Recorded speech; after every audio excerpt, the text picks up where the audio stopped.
French is now Canada's #1 express entry pathway.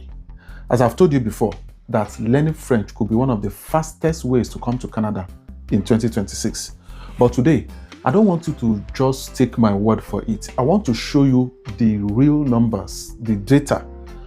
And in 2026 alone, there has been 50,500 French invitations. I will say that again. 50,500 French invitations issued so far in 2026. And compare it to the Canadian Experience class, which stands at 49,250. So it means that French invitations have overtaken every other category invitations so far in 2026. The highest of the category invitation is French, 50,500, followed by Canadian Experience, 49,250 that way. And now, let's look at month-on-month draws that have taken place so far in 2026. There have been about 10 draws that have taken place in 2026 so far. So for month-on-month draws, let's look at month, date, CRS score, and ITA issued. For month of August, which was the last ITA that was issued on the 19th of August, the CRS score was 382, and there were 5,000 ITAs issued. And another one took place on the 6th of August with a CRS score of 391 and 5,000 invitations issued. July 23, the score was 399, 5,000 invitation issued. July 9, the CRS scores was 420, 5,000 ITA issues, all the way to February 6th, which was the first French draw in 2026, having a CRS score of 400 and an ITA of 8,500 issued. And when you look at these statistics, these 10 draws so far, I have asterisked these parts, and the reason being that the latest draw came with a CRS score of 382, which seemed to be the lowest CRS scores for French category since March 2025. Not just in 2026, since March 2025. 382 is the lowest CRS scores issued so far. For the month of July saw a CRS score of 420, which was the highest CRS score so far in 2026. For the month of February, which is the kickstart of French category draws in 2026, the CRS score was 400 with 8,500 invitations issued for that month. So this is the highest, this is the lowest, and this is the highest number of invitations issued so far in 2026. Highest score, lowest score. Now, when we combine these scores together, all of them will give us 50,500 invitations that have been issued to French candidates in 2026 alone. We are going somewhere. So in the next few steps, I want you to pay attention and follow this analysis, because I want to show you why these numbers matter, which score you actually need, what type of exam Canada accepts for French language, where you can learn French for free, and how long it can realistically take you to get to any of these scores. Let's get to that numbers. So let's look at the French score you need. You need NCLC 7 in all 4 abilities, that is listening, speaking, reading, writing. And what is NCLC? NCLC stands for Niveau de Compétence Linguistique Canadien, which is the equivalent of CLB in English. The English version of this is CLB, which is Canadian Language Benchmarks. And in all of these 4 abilities, you need a minimum of 7, NCLC 7.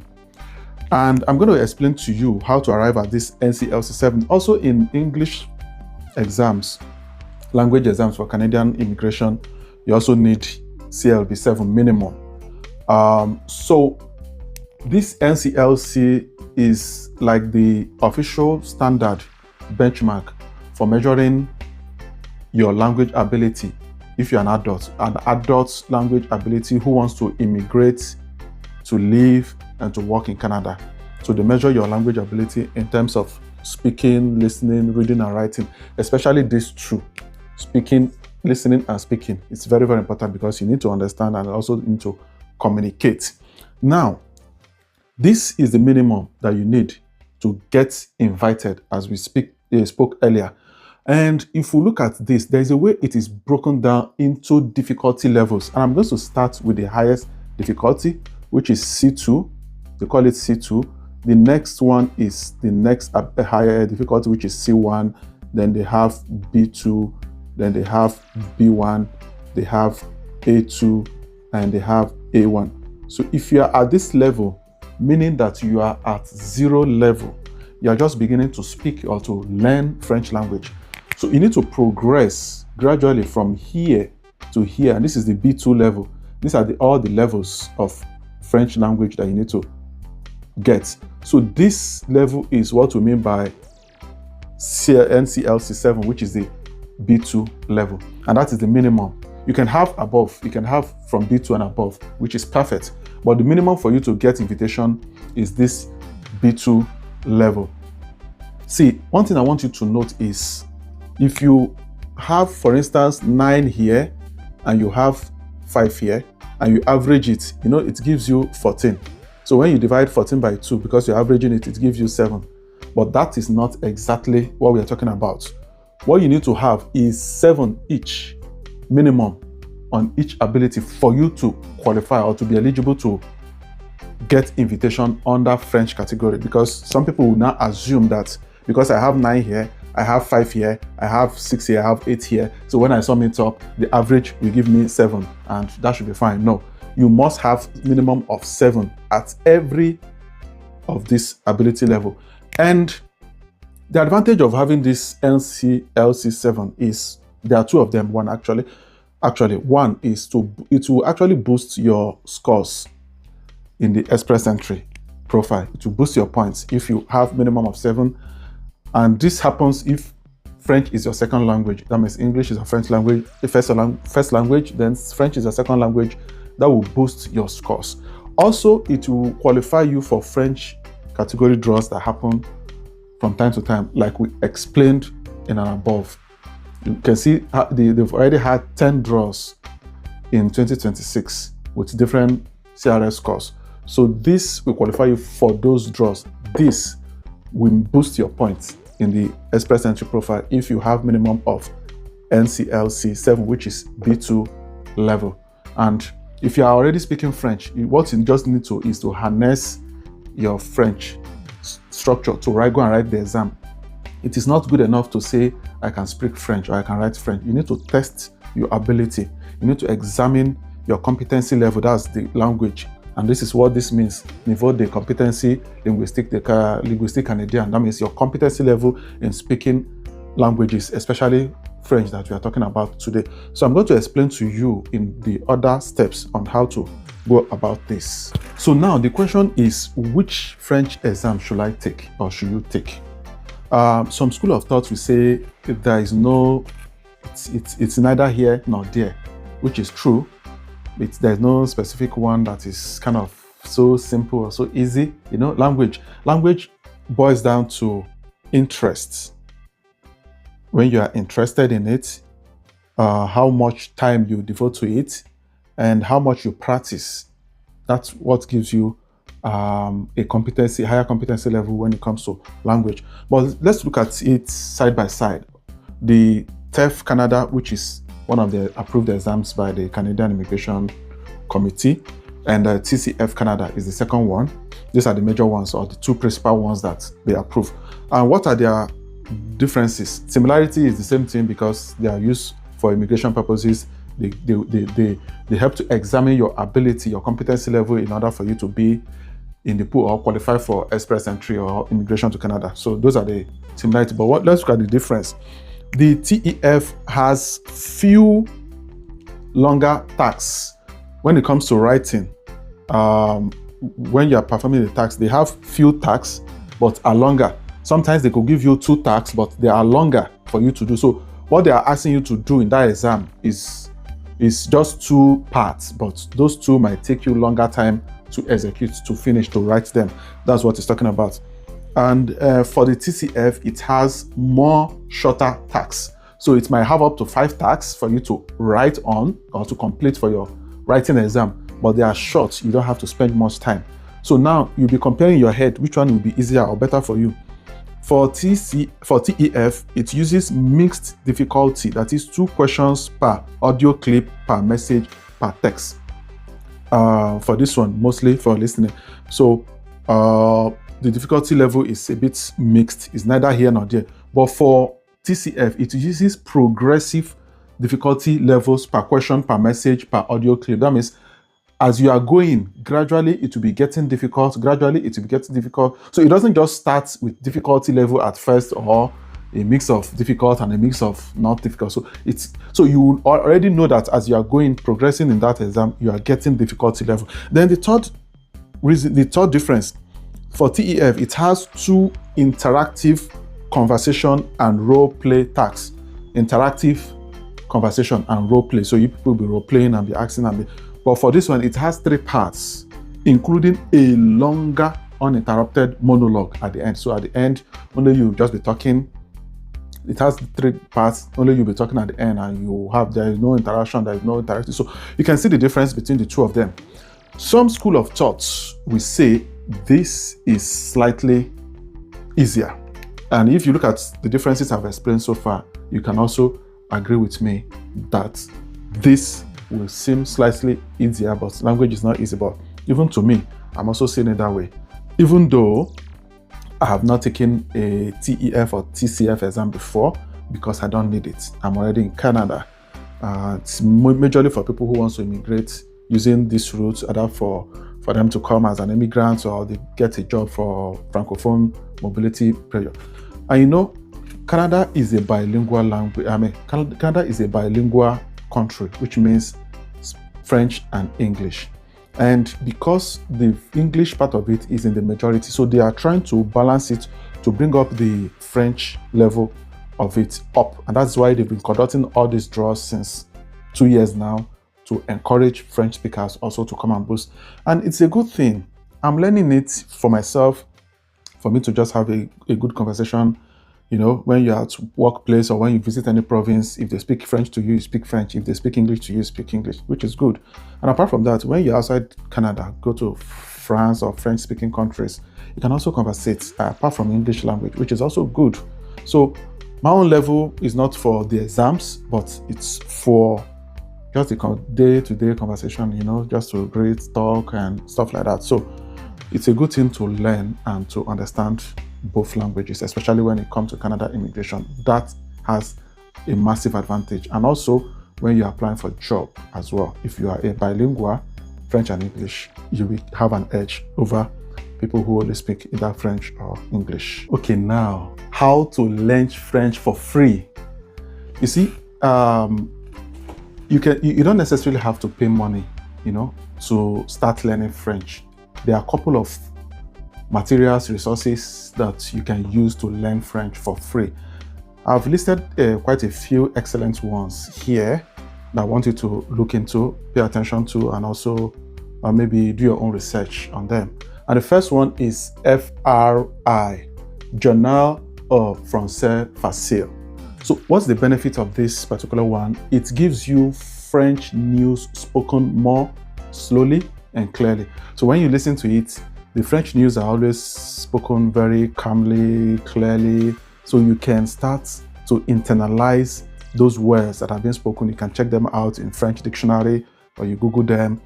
And also another benefit of it is especially useful for listening practice. Like I mentioned, when you pay attention, they are very calm and calculative in terms of pronunciation, so that you can pick up those words. So the third one is you are hearing real French instead of only French textbook, instead of only textbook French. So you can hear real French spoken and you listen and pay attention. The second one is TV5 Monde. So the benefit of this is it has free French learning platform with lessons for different levels. Like we discussed before, we have level A1 to C2 on those order. So it has different practice platform for you, and it also has practice materials for TCF. You know, TCF, as we discussed before, when you weigh it, TEF, TCF, whichever one that is best for you. The third one I'm going to recommend for free resources is Duolingo. And the benefit of it is if you are starting from 0.0, it helps you to build basic vocabulary. So if you're starting from step 0 like me, or 0.0, you know, levez-vous et saluez, bonjour le professeur, bonjour la classe, asseyez-vous, quelle est la date aujourd'hui? Aujourd'hui c'est dimanche le 23 août 2026. Bien. Comment ça va? Ça va bien, merci. Comment tu l'as-vous? Vous allons bien, merci. Comment t'appelles-tu? Vous allons bien, merci. Je m'appelle Mademoiselle. Je m'appelle Monsieur Dikedijist. Asseyez-vous. Qu'est-ce que c'est? It is a tableau noir. You know, those simple, you know, basic French that you learn and you play with it and it makes you happy. You can start with Duolingo. So you progress to listening and using TV5 Monde. And in summary for this, Duolingo gives you the basics like I mentioned. You start learning the basic vocabularies that you need to use. And TV5 Monde gives you a structural learning or a structured learning, whichever way. So it makes it a structured way for you to learn and progress. And the RFI is specifically good for listening practice. That's the FRI, sorry. I think that was a mistake there. The FRI is specifically good for listening practice, as we mentioned here. So you can also add speaking, reading, and writing as you progress. You learn your language, you understand. Encore, répétez. Okay, so let's move on to the next one. So when should I pay for French, or when should you pay for French? You know, as we discussed previously, you don't necessarily have to spend thousands of dollars to get started with French. The free resources we shared. But for you to get to that level of B2 level and above that you need for your Canada immigration to be invited to come as an immigrant, you will need a more advanced program. And especially if French is not your first language. If it's your first language, you might know how to speak it fluently, how to listen, how to write, but you need more structured pathway. You might still have to come into any of this program. But if it's not your first language, those free resources will get you started. Then you can now transition or progress into this level. And one credible option, I'm not selling any product or any marketing, this thing here. One credible option, Alliance Française. If you are in Nigeria, they have locations across Nigeria: Lagos, Port Harcourt, Enugu, Ibadan, Ilorin, Kano, Kaduna, Maiduguri, Owerri. Those are centers, and this is a very credible option in Nigeria. If you're in Nigeria, or even if you're in West Africa, I think they have it in Ghana and Niger Republic. Yeah, which one people call Cotonou. So you can take advantage of this. They have a way of structuring them to meet the dedicated TCF and TEF preparation program. So they have structured them so you can look at also TEF and TCF dedicated program. So to speak language or to speak French is not specifically the same thing as knowing or how to pass the test, because the test is, you know, you're going to be under certain condition and it's kind of structured. So you know how to speak, you know how to, but you need to also learn the structure on how to prepare for the exam, which is very key and very important when it comes to Canada immigration. Another critical question is, how long will it take? With consistent study, 1 to 2 hours a day, real immersion and structured practice, you can get ready to sit for exam or for the exam under 6 months. Let me give you an example of my sister-in-law. She's an English speaker, that's her first language. She took the French exam under 6 months after registering. What she did, 2 hours dedicated immersive practice every day for 6 months. And she also paid for structured preparatory classes. And she aced it, B2 level. So that's massive. It requires dedication, interest, commitment, and anything you can think of. I'm not saying this is a blanket timeline or time frame for everybody. Depends on your ability. Our abilities are different to assimilate, to learn, and to progress when it comes to learning. And also, this is not going to be the same thing for those who already speak French. Maybe you speak French, but your French is not too good. You need to touch it up. This necessarily don't have to be your time frame. And if you're starting from point 0 and you're serious about it, you should be looking at somewhere minimum of 6 months to get ready to sit your exam. And believe me or you, it's doable if you really need it. Because if Canada is telling you that French is what we are looking at now to meet up things, to balance the equation, then why not investing in the time? If you are not in healthcare, you are not in transport category, you are not in tech, because you did not study those things in school. The only thing that is within your control that you can use to boost your scores, to get an invitation or to get an ITA and eventually get a PR is French. Why not put in the money? Because if you say, let me go back to go and study nursing, pharmacy, or study data security or database analysis, it might take you more time and money.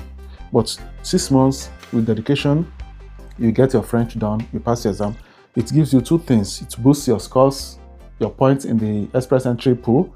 It also qualifies you for French draw category, which is 2-in-1 benefit. So don't treat the 6 months like a guarantee. Just use it to set a target for yourself, depending on your level, where you're starting from. But if you're starting from 0, it's doable because somebody has done it that's related to me. I'll have to tell you here, if that is what you need to get out from that position you are in your scores, in your express entry pool, why not give it a challenge? Now, let me give you 3 updates for August 2026. The first one is Francophone Student Pilot Intake. It starts on August 26, 2026, and the limit, it accepts only 2,970 study permit students. If you remember in one of my videos, we talked about Francophone Mobility Program, which enables you as a French speaker to get a work permit in Canada through French permit route, and then you can come, eventually you get your PR. This is the student version of it. That's the study permit version of it. So for French speaking students in countries outside of Canada and they want to come and study, there's a program now created for them called Francophone Student Pilot Intake. You can take advantage of that if you are a French speaking student in any of the French speaking countries outside of Canada. I'll drop the link where you can check out the resources or the full details in the description. The second update is Hong Kong pathway deadline. So this is ending on the 31st of August 2026.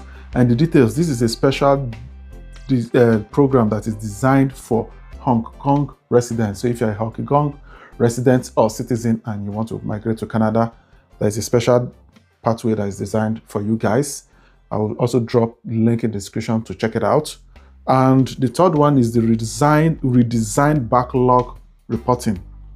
I also did a video on this previously. August 2026, IRCC data shows 1.5 million applications that are currently in their inventory waiting for approval, and it's categorized into economy, family, humanitarian and protection categories.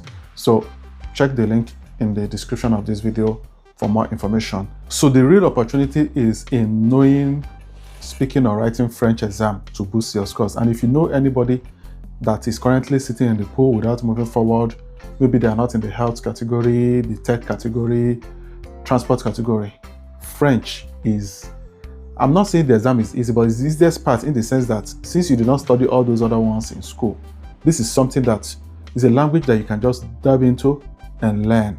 Many people learn languages based on different reasons, and this could be for diplomatic reason for you as well.